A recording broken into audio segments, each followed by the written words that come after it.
necessário que a cruz, pela palavra viva e pelos arranjos de Deus, trabalhe em nós, o trabalho da cruz em nós, para que nós realmente sejamos transformados e sejamos parecidos com o Senhor Jesus.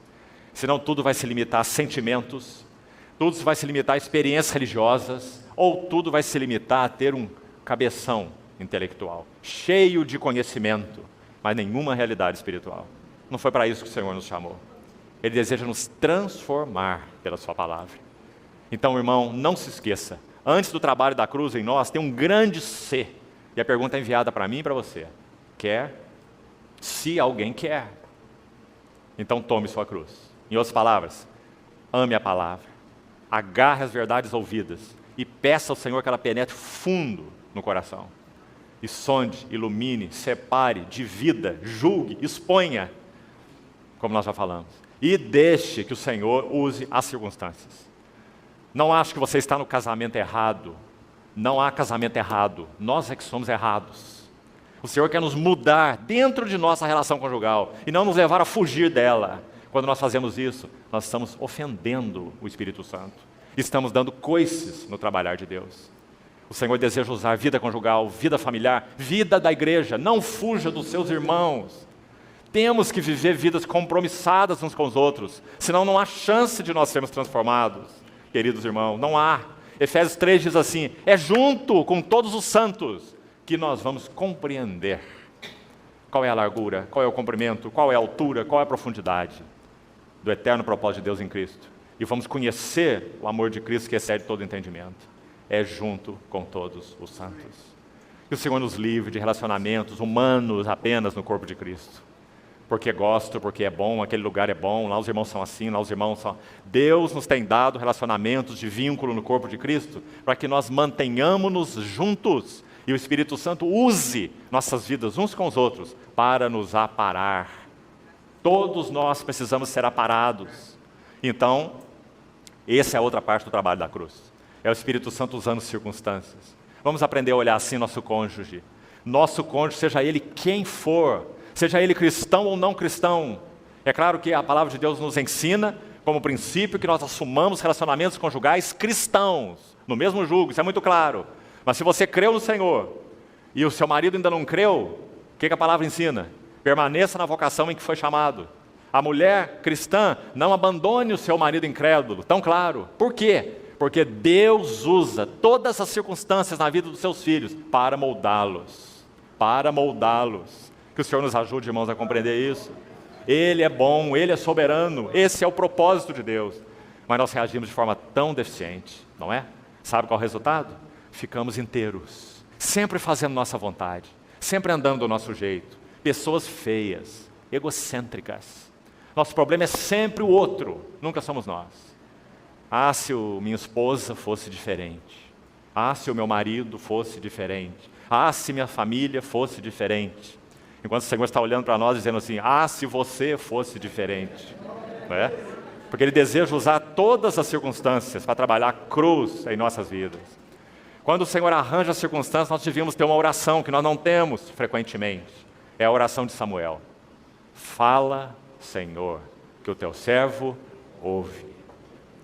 E não, oh Deus tem misericórdia, eu não suporto, mexe nisso, arruma aquilo, restaura isso e muda o outro. Vamos parar com essas orações. E vamos pedir, fala, Senhor, teu servo ouve. Para que inclusive nós possamos ser bênção na vida de outros. O Senhor possa nos usar na vida de outros. Sabe como que alguns vêm tomar a cruz? Nós estamos caminhando aí com o Senhor, na nossa vida cristã, e nós começamos a sofrer. Aí nós assumimos aquela cara de sofredor, né? E falamos assim para o nosso irmão, ô irmão, eu tenho tomado a cruz, esperado no Senhor, o sofrimento. Sabe, irmãos, o que acontece com a maioria dos cristãos? Preste atenção. Quanto mais sofre, pior fica. Sabe por quê? Porque sofrimento não é cruz. Guarde isso, por favor. Cruz é a nossa reação diante do sofrimento.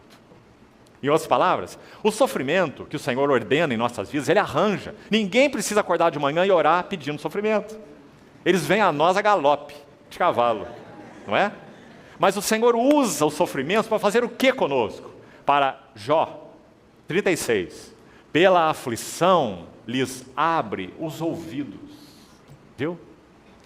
Sofrimento é o grande cotonete de Deus. É desentupir o nosso ouvido surdo. Por isso ele usa o sofrimento. Agora, o sofrimento em si mesmo não vai nos aperfeiçoar. Isso não é doutrina evangélica, isso é doutrina de um outro sistema aí, que diz que o sofrimento tem ação purgatória. Né? Quanto mais você sofre, melhor você fica. Não necessariamente.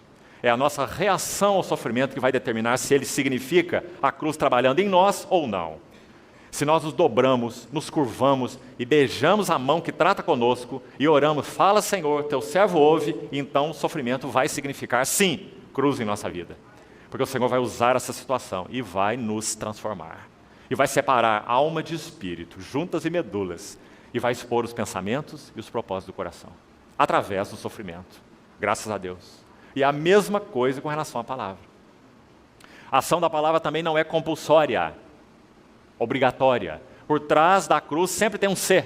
Se alguém quer vir após mim. Importantíssimo. Porque como falamos, podemos reagir adequadamente ao sofrimento, pedindo que o Senhor nos fale, nos mude, nos quebre, nos molde na imagem do seu Filho, e então esse sofrimento terá ação transformadora em nós.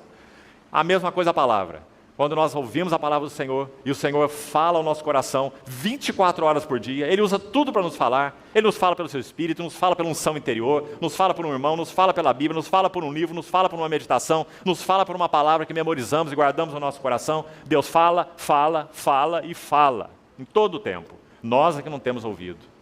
Então, quando Ele fala e nós agarramos a verdade ouvida, então essa palavra será cruz em nossas vidas. Porque ela terá condições de trabalhar no nosso homem interior. Porque nós agarramos as verdades ouvidas. Então ela será realmente uma espada afiada de dois gumes. Mas a geração do deserto ouviu a palavra e a palavra não aproveitou. Que isso fique gravado nos nossos corações. Nenhum de nós vai ousar dizer que havia problema com a palavra. Porque a palavra foi falada por Deus, aquela geração do deserto. Geração que Ele amou, geração que Ele resgatou, geração que Ele tirou do Egito. O que Ele queria não era que eles morressem no deserto, não. Era que eles herdassem Canaã, mas eles não puderam, porque a palavra que eles ouviram não lhes aproveitou, porque não foi misturada com fé. Eles não agarraram, eles não disseram, fala Senhor. Murmuraram 10 vezes, levantaram o bezerro de ouro, queriam voltar para o Egito, não perderam o apetite das coisas que eles tinham lá. Esse foi o seu problema. Não ofereceram lugar a que o Senhor trabalhasse neles, através da palavra, e nem através das circunstâncias. Ou seja, uma geração que viveu 40 anos inteira, ela não foi quebrada. Por isso ela não pôde herdar.